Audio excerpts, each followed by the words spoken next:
We are back with more Mountain Connections on this beautiful Thursday morning, coming to you live from our studios here in Park City. And right now we are going to talk with Kevin Emerson from Utah Clean Energy. Kevin is joining us through the screens. Kevin, thanks for talking with us this morning. Hi, you're welcome. I'm really glad to be here. Thanks for having me. Well, it's good to see you, to connect with you. Curious, how has Utah Clean Energy shifted things? What are they doing online to help during this crisis and also help make sure that environmental sustainability, all the things that we strive to do here in this state, are staying close to the top of people's lists still? Yeah, well, all of our staff is working remotely. This is actually our seventh week. The transition was pretty seamless thanks to all the many online tools for meetings and phone calls and things. So we haven't really slowed down. Thanks to our ability to work remotely and still stay connected as a team and stay connected to all of our partners, things are really still going full steam, which is a lot to be grateful for. And climate change isn't going to pause, so our work can't pause either. In fact, there's been news all across the world, really, that things are improving along those fronts. Are you seeing that in Utah? We haven't been tracking that in particular, but I know that there has been a lot of folks looking into what's happening with our local air quality because of the reduced travel and things. And I think that we're seeing that there is, some improvements. What we want to try to do, and I think we want to encourage everyone to think about doing is, obviously, we want to get through this global pandemic safe and healthy on the other side. But what we can learn is, if we all collectively put our will together and do things like accelerate the transition to vehicles that have zero tailpipe emissions, for example, we can try to keep some of the emission reductions that we've seen during this really difficult time. I've noticed that Utah Clean Energy has been doing an excellent job of putting resources online to help people remember to do what they can, to do their part. What kind of things have you been publishing on your website? Yeah, well, yeah, I mean, while more and more people are working from home and spending more time at home than normal, we're wanting to help folks think about the small things they can do while they're at home to conserve energy and to keep costs low. Things like making sure your thermostat is set correctly and that you're setting it to the right temperature that conserves energy. Also, while you're at home, if you're able to make trips, the social distance, safe kind of trips to go, purchase things. If you need to get LED light bulbs, or if you have light bulbs that you just haven't put in yet, things like installing LEDs are really an easy thing to do to cut energy use immediately as well. Now, people have wondered if some of these large-scale renewable energy projects will not be happening, not only due to the virus, but also due to the economy and to financial constraints. How is the progress of those very large projects coming along in Utah? Well, thanks to a generous grant from the Park City Community Foundation through their climate grant, our project, Park City Drawdown, we're still busy and still in progress assisting Park City and Summit counties in achieving their 100% renewable electricity and greenhouse gas emission reduction goal. That's still in progress. We're definitely seeing some of the timelines slow a bit, but it's not. It's still in process. It's still ongoing. And if I can, I'd like to tell you just a little bit about this specific project. We're working with Park City and Summit County and 23 other local governments in providing assistance to help them adopt and transition to 100% renewable electricity, working with local government leaders and working with our utilities and utility regulatory framework to help make that solution possible to decarbonize our electricity system. The second thing that we're doing, thankfully to this grant, or due to this grant that we received from Park City Community Foundation, is to, after we decarbonize the electricity system and supply that all with renewables, the second part is to decarbonize our energy, the energy use in our buildings. So decarbonizing our built environment, and that includes homes and businesses across Park City and the whole Summit County area.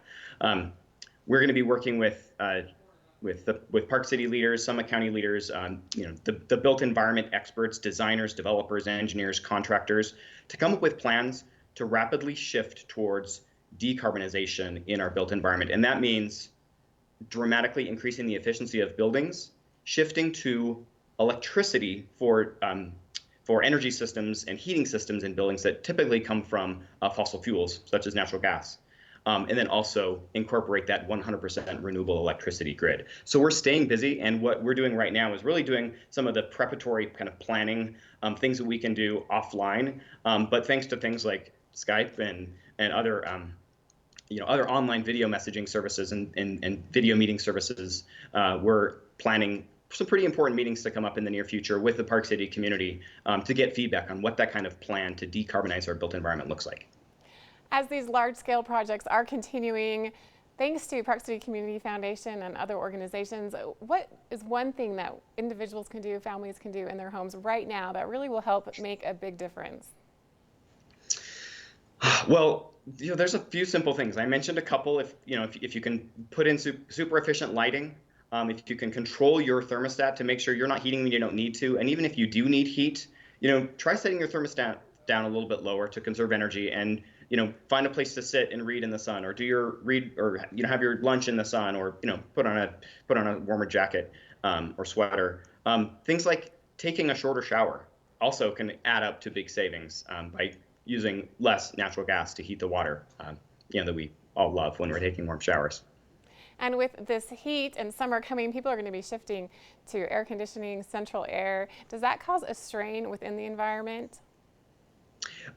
There is definitely when we're in summertime and everyone who has air conditioning turns on their air conditioning, right around the same time in the afternoon, that absolutely presents a peak demand in our electricity system. And there's a lot of things you can do, actually, for folks who haven't signed up for this program through Rocky Mountain Power called Cool Keeper. It's a simple thing that everyone can do right now.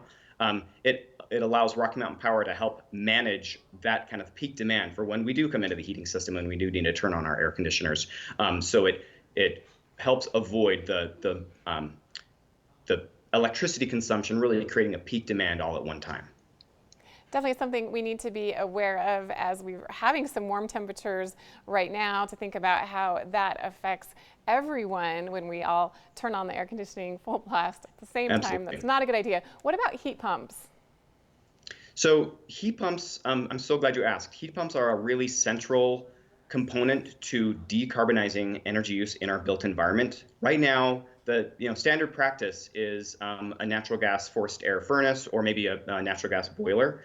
But heat pump technology allows basically an air conditioner to work extremely efficiently, but also work in reverse. So in the summertime, obviously, it provides cooling, but in the wintertime, it has technology that allows it to work in reverse and pull heat actually out of the air.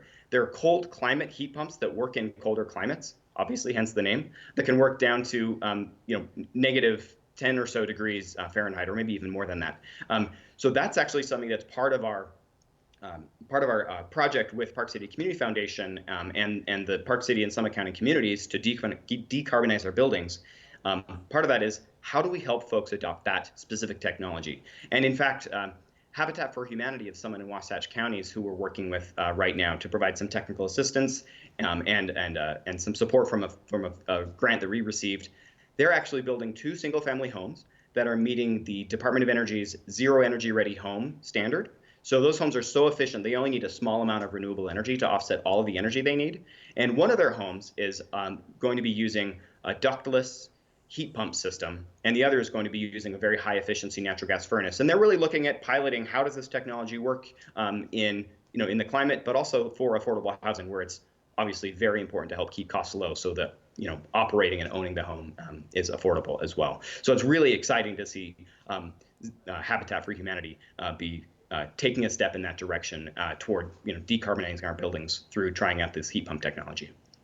Well, this has been a very interesting update. Kevin, where can we get more information? Well, you can find information about these things I mentioned and many other things that our staff is working on at utahcleanenergy.org. We're also on Twitter and Facebook, so I hope folks will look us up and stay tuned. And there's so much going on. Definitely look for opportunities in the next couple of months when we'll be asking the Summit County and Park City community to give us ideas about decarbonizing our buildings. Well, thank you so much, Kevin, for joining us today. Utah Clean Energy, head online, find out more information about how you can help the environment, these long-term projects, and more. We'll be back right after this.